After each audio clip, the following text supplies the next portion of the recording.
చూడండి, వాక్యంలోనికి వెళ్దాం. 2వ రాజుల గ్రంథము 20వ అధ్యాయము 11వ వాక్యం. 2 Kings chapter 20 and word is 11. ప్రవక్తయగు యెషయా యెహోవాను ప్రార్థింపగా ఆయన ఆహాజు గడియారపు పలక మీద 10 మెట్లు ముందరికి నడిచిన నీడ 10 మెట్లు వెనుకకు తిరిగిపోవునట్లు చేసెను. ఈ వాక్యాన్ని బట్టి మనం ప్రార్థన చేసుకుని వాక్య జ్ఞానంలోనికి వెళ్దాం. దయచేసి ప్రతి ఒక్కరూ కూడా తలల వంచి ప్రార్థనలో ఏకీభించండి. ప్రార్థన. పరిశుద్ధుడా దేవ తండ్రి, ప్రభువా యేసుక్రీస్తు, అయ్యా ఇదిగో ప్రభువా, ప్రార్థన చేస్తూ ఉండగా మీ కృపాక్షేమములు మెండుగా కలగ చేయండి. మీ కృపతో నింపండి, మీ బలముతో నింపండి, మీ అభిషేకముతో నింపి మీ ఆత్మ చేత నడిపింప చేయమని ప్రార్థన చేస్తూ ఉన్నాం ప్రభు. అయ్యా ఇదిగో ఏ సమస్యల్లో ఉండి ఈ వాక్యాన్ని వింటూ ఉన్నారో ఆ సమస్యల నుండి విడిపించండి. ఎవరైతే బాధల్లో ఉన్నారో ఆ బాధల నుండి విడిపించండి.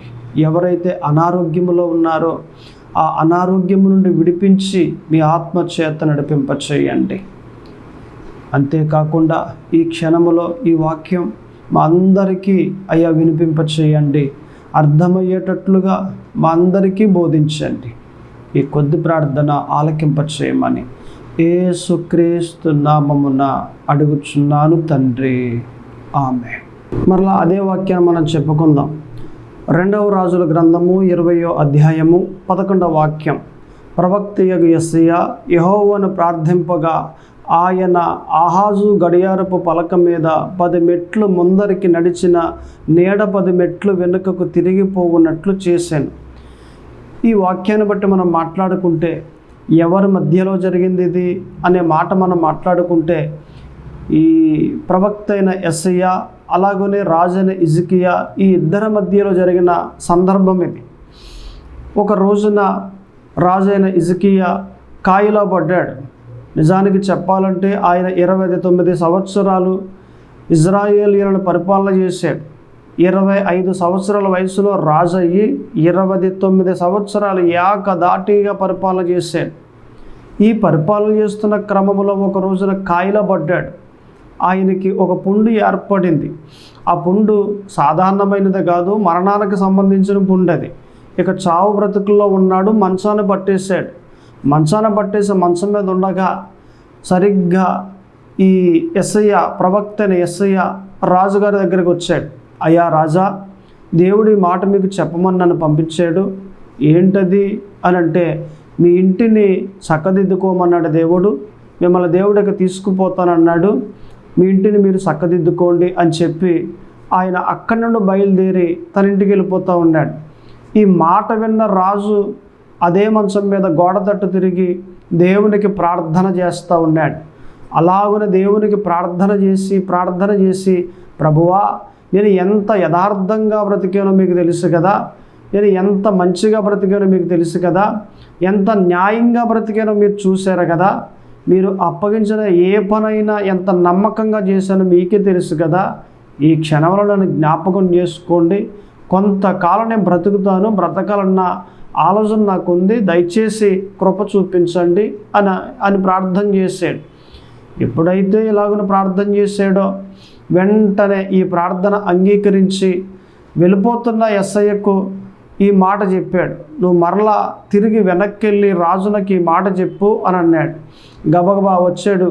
అయ్యా రాజా, మీరేం కంగారు పడకండి, దేవుడు మీకు సహాయం చేశాడు. ఇదిగో 15 సంవత్సరాల ఆయస్సు దేవుడు మీకు ఇచ్చాడు. అంతేకాదు 3వ రోజునే మీరు మందిరానికి వెళ్ళగల శక్తిని దేవుడు మీకు ఇస్తూ ఉన్నాడు. మీరేం కంగారు పడకండి అని అన్నాడు. ఏంటది? 3వ రోజు నేను ఎక్కి మందిరానికి వెళ్ళగలుగుతానా? అంత శక్తిని దేవుడు నాకు ఇస్తూ ఉన్నాడా?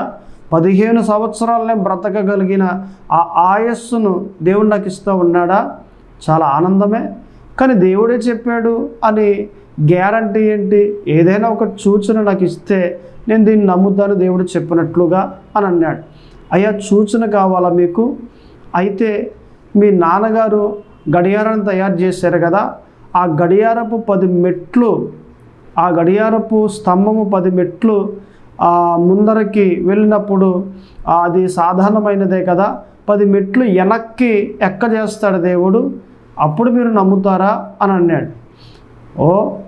సాధారణంగా సమయం ముందుకెళ్తుంది, ఇప్పుడు సమయం వెనక్కి వెళ్ళిందేనంటే అది దేవుడు చేసిందే కదా, నమ్ముతాను నేను అని అన్నాడు.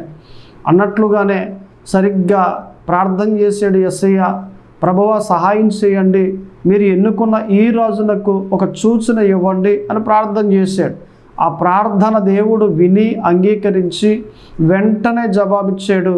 మరి గడియారపు స్తంభపు నీడ 10 మెట్లు ఎదరకెళ్ళిన నీడ మరలా వెనక్కి వచ్చిందండి.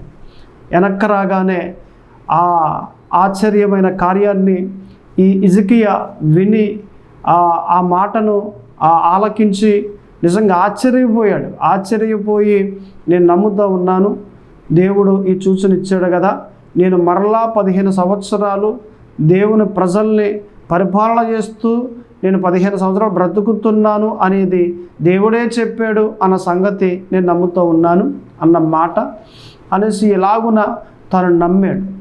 ఈ మాట ప్రకారంగా మనం ఆలోచన చేస్తే దేవుడు ఏమన్నారట అక్కడ మనం ఆలోచన చేస్తే, గడియారపు స్తంభపు నీడ 10 మెట్లు వెనక్కి తీసుకొస్తాను అని యెషయా ప్రవక్త ద్వారా మాట్లాడినప్పుడు ఆ సూచన చూసి దాన్ని విని ఈ రాజైన హిజ్కియా నమ్మాడు.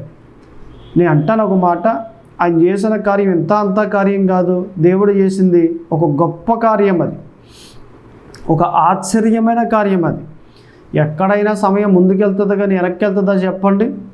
వెనక్కి వెళ్ళడం అనేది అసాధ్యమైనది. ఆ రోజు ఏం జరిగింది నిజానికి అని మనం ఆలోచన చేస్తే, నిజంగా పనిలోనికి వెళ్ళిన వ్యక్తి 9 గంటలకు వెళ్ళాడు అనుకోండి, ఆ సాయంత్రం దాకా పనిచేసి ఇంకా గంటలో ఇంటికి వెళ్ళిపోవచ్చులే, అలసిపోయి ఉన్నాం, ఒక గంటలో ఇంటికి వెళ్ళిపోవచ్చు, 4 అయింది కదా, 5 గంటలకు పని ఆఫ్ చేసి వెళ్ళిపోవచ్చు అనుకుంటున్న ఆ సందర్భంలో మరలా ఆ ఉదయం 10 అయింది అనుకోండి, ఎలా ఉంటుంది ఆ వ్యక్తికి? అటువంటి సందర్భము అక్కడ జరిగింది.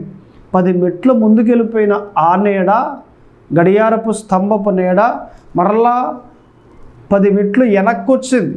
సందర్భం ఇటువంటి సందర్భం, సమయం ముందుకెళ్ళిపోయిన సమయం వెనక్కి వచ్చిందంటే అది దేవుడు చేసిన ఆశ్చర్యం కదా, అది దేవుడు చేసిన అద్భుతం కదా.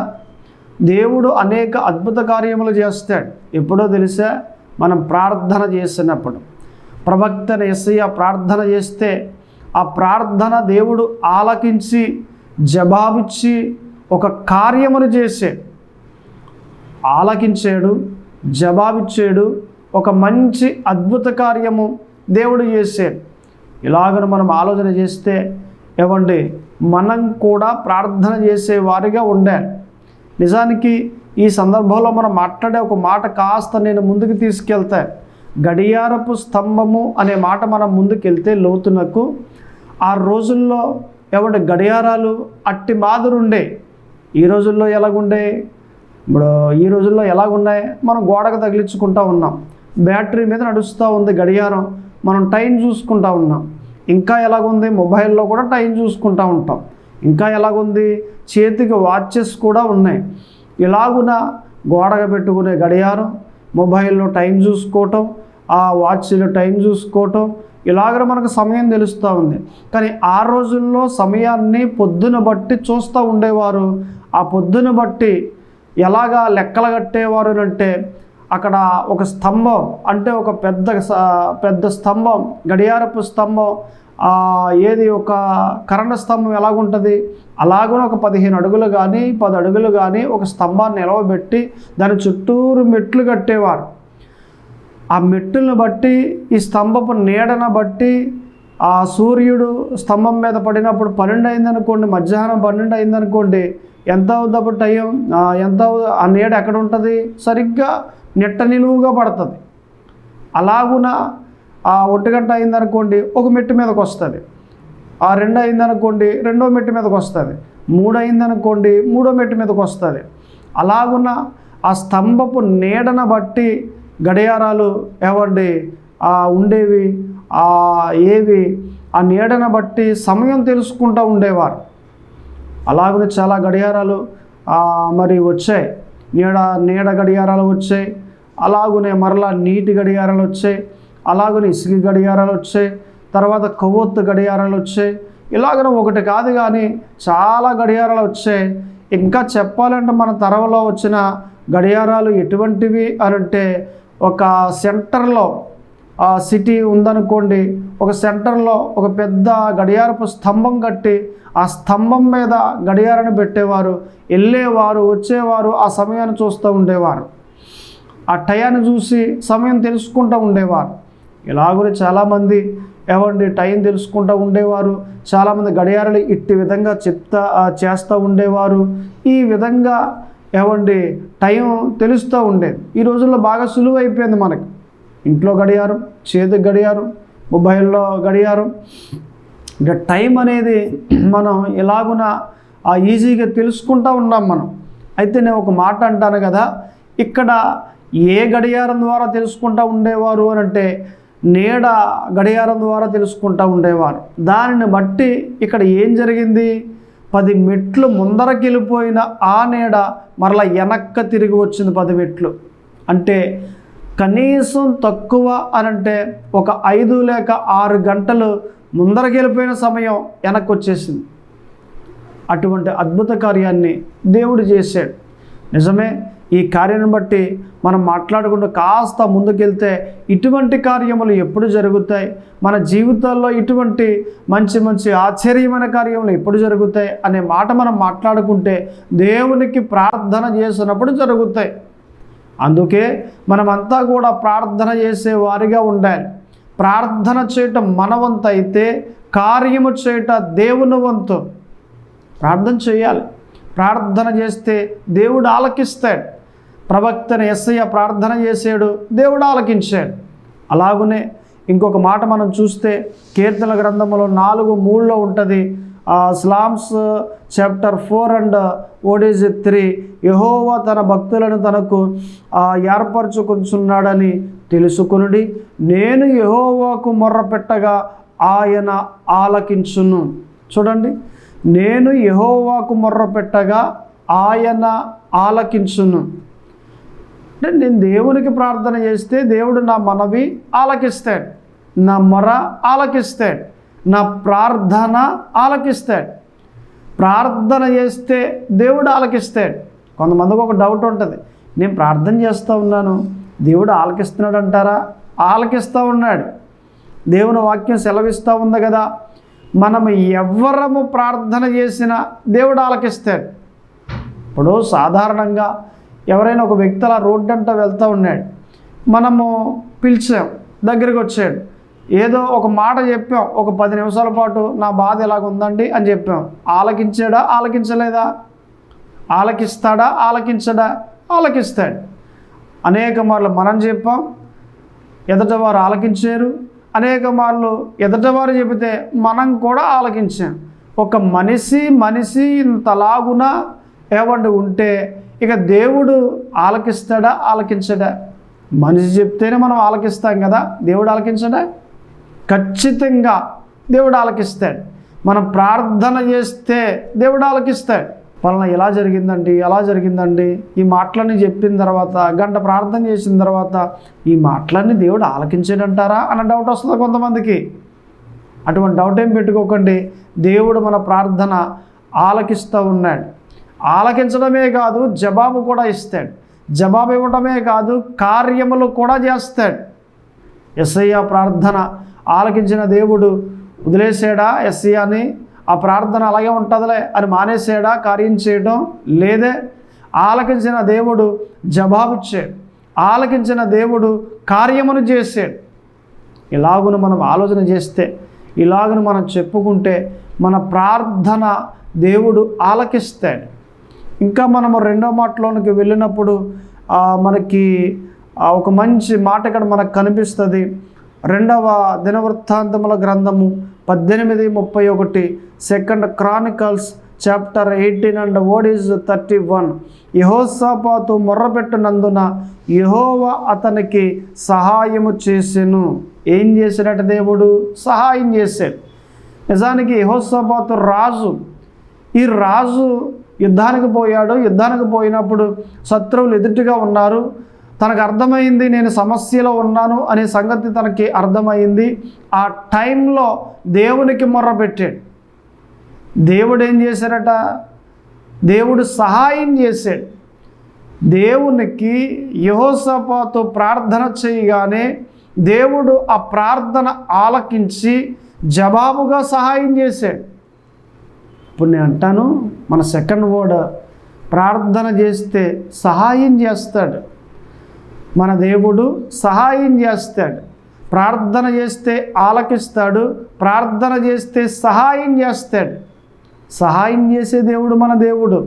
వదిలేసే దేవుడు కాదు, మర్చిపోయే దేవుడు కాదు, లేదా పట్టించుకోని దేవుడు కాదు.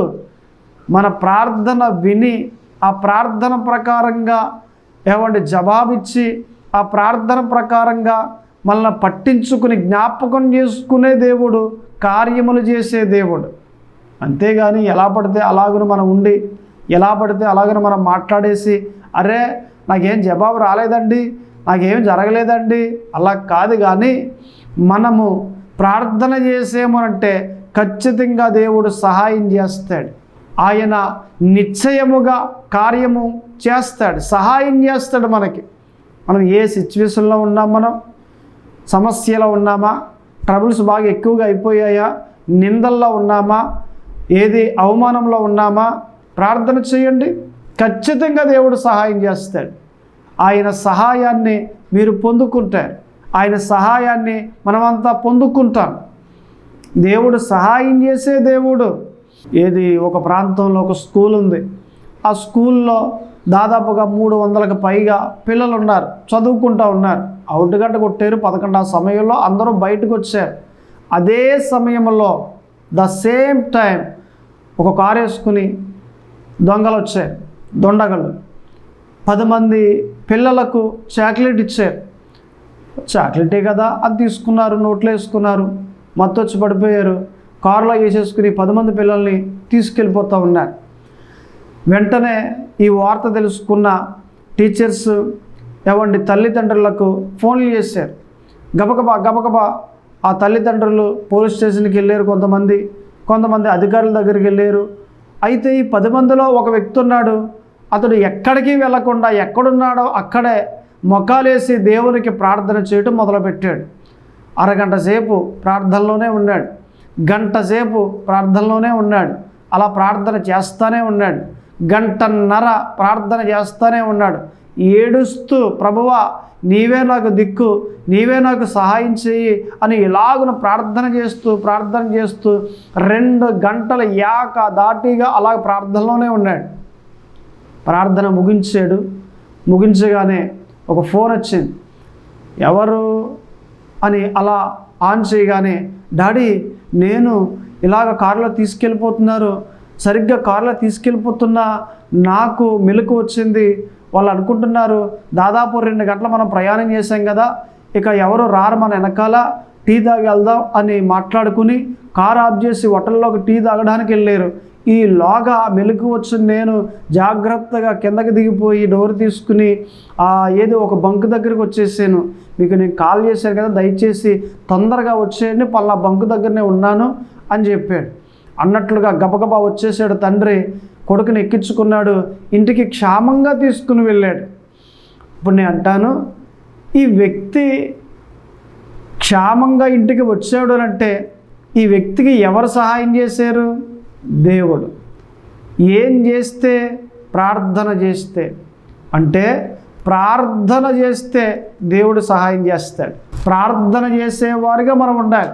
ఏదైనా ఒక ఆపద వచ్చి పడిపోయిందా, ఏదైనా ఒక సమస్య వచ్చి పడిపోయిందా, ఏదైనా ఒక నింద వచ్చి పడిపోయిందా, ఏదైనా ఒక అవమానం వచ్చి పడిపోయిందా, ఆ టైంలో దేవునికి ప్రార్థన చేయాలి. దేవుడు సహాయం చేస్తాడు.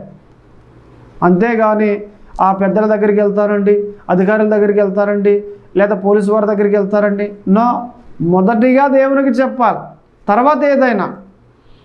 మొదటిగా దేవునికి చెబితే నువ్వు ఎక్కడికి వెళ్ళినా పని జరుగుద్ది.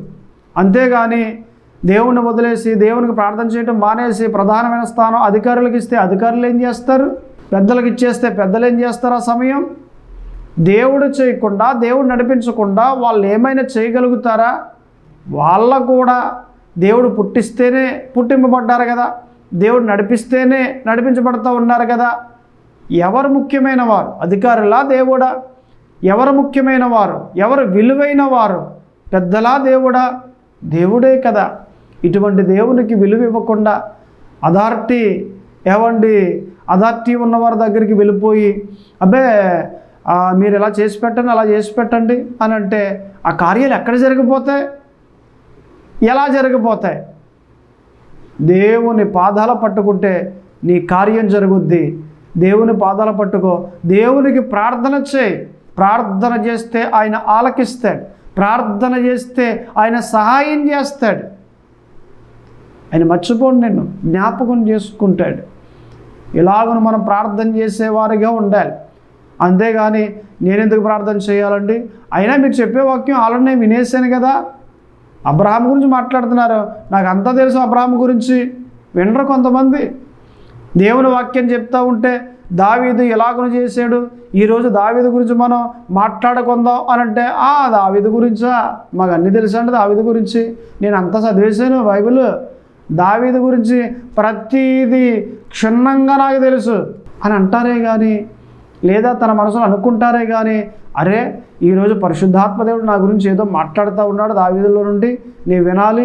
పరిశుద్ధాత్మదేవుడు ఎప్పుడు మాట్లాడినా ఆయన నూతనంగా, క్రొత్తగా ఆయన మాట్లాడతాడు. ఇందులో డౌట్ ఏమీ లేదు. నా గురించి ఏదో మాట్లాడుతున్నాడు, నేను వినాలి జాగ్రత్తగా అనే తలంపు కలిగి ఉండరు. నాకు తెలుసండి అంతా. అటువంటి మనసు మనకు ఎప్పుడూ ఉండకూడదు. ఒక ప్రాంతంలో మహాజ్ఞాని ఉన్నాడు. ఆయన 2 పిల్లులు కలిగి ఉన్నాడు. పెద్ద పిల్ల ఒకటి, చిన్న పిల్ల ఒకటి, 2 పిల్లులు. ఈ మహాజ్ఞాని అనేక మందికి సలహాలు ఇచ్చిన వ్యక్తి. చిటికలో ఏదైనా చెప్పేస్తాడు. అటువంటి జ్ఞానము గలవాడు. అయితే ఒక రోజున తాపీ మేస్త్రిని పిలిపించాడు. వచ్చాడు. అయ్యా ఎందుకు పిలిచాడు నన్ను? ఏమీ లేదు, నాకు ఒక పెద్ద పిల్ల ఒకటి, చిన్న పిల్ల ఒకటి 2 ఉన్నాయి. నేను గదిలోకి వెళ్ళి తలుపేసుకుంటే అవి హాల్లోనే ఉండిపోతున్నాయి. నువ్వు పని చేయాలి. పెద్ద పిల్లికి పెద్ద పిల్లికి ఒక కన్నం, పెద్ద కన్నం, చిన్న పిల్లికి చిన్న కన్నం, 2 కన్నాలు పెట్టాలి.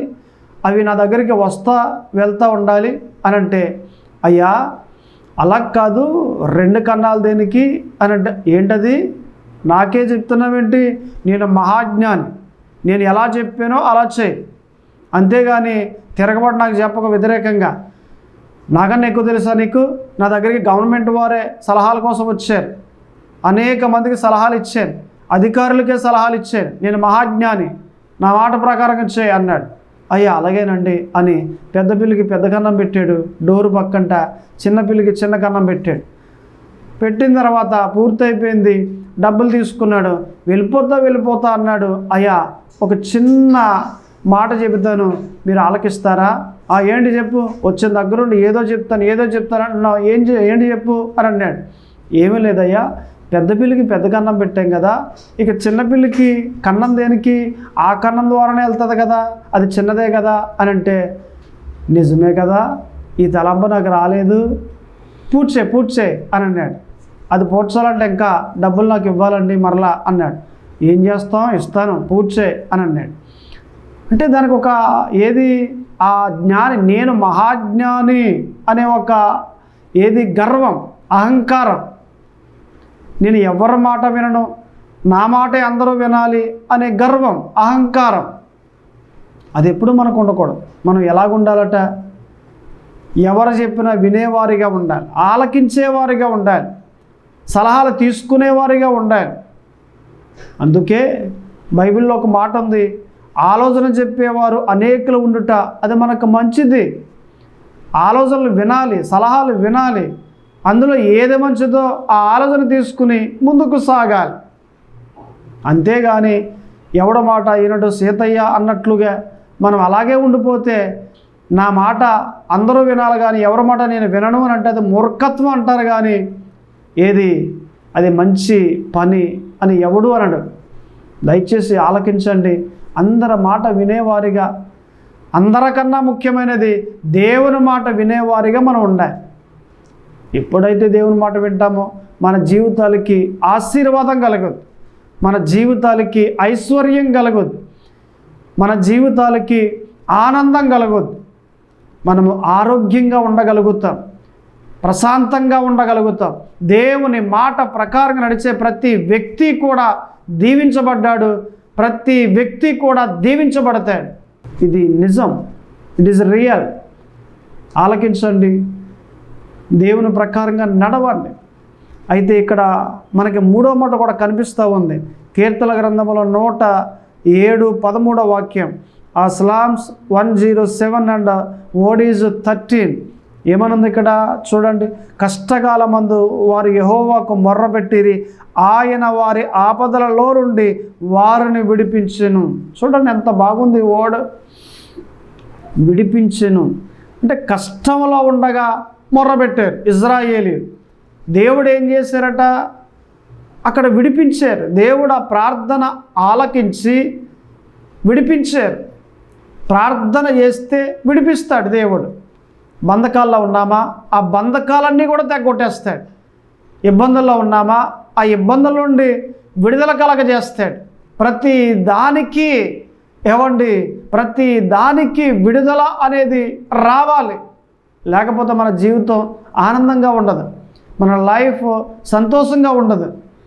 మనం ఎప్పుడైతే విడుదల కలిగిన వారిగా ఉన్నామో అప్పుడు మనము ఆనందంగా బ్రతకగలుగుతాం. విడిపిస్తాడు ఆయన, ప్రార్థన చేస్తే విడిపిస్తాడు ఆయన. ప్రార్థన చేసేవారిగా మనముంటే విడిపించే వానిగా దేవుడు ఉన్నాడు. అందుకే ప్రార్థన చేయాలి. ప్రార్థన చేస్తే ఆలకిస్తాడు, ప్రార్థన చేస్తే సహాయం చేస్తాడు, ప్రార్థన చేస్తే విడిపిస్తాడు దేవుడు. ఆ మాట ప్రకారంగా మనం ముందుకు సాగుదాం, ప్రార్థన చేసుకుందాం. ప్రార్థన దయచేసి అందరూ కళ్ళు మూసుకోండి. పరిశుద్ధుడా దేవా తండ్రి, ప్రభువా యేసు క్రీస్తు, అయా ఇదిగో ప్రభువా, ప్రార్థన చేస్తూ ఉండగా మీ కృపాక్షేమములు మెండుగా కలగ చేయండి. మీ కృపతో నింపండి, మీ బలముతో నింపండి. ఇదిగో ఎందరైతే వాక్యాన్ని విన్నారో వారందరినీ దీవించండి, వారందరినీ బలపరచండి. ఈ కొద్ది ప్రార్థన ఆలకింపచేయమని, సమస్యల్లో ఉన్న వారిని విడిపించి బలపరిచి మీ ఆత్మ చేత నడిపింపచేయమని యేసు క్రీస్తు నామమున అడుగుచున్నాను తండ్రి, ఆమేన్.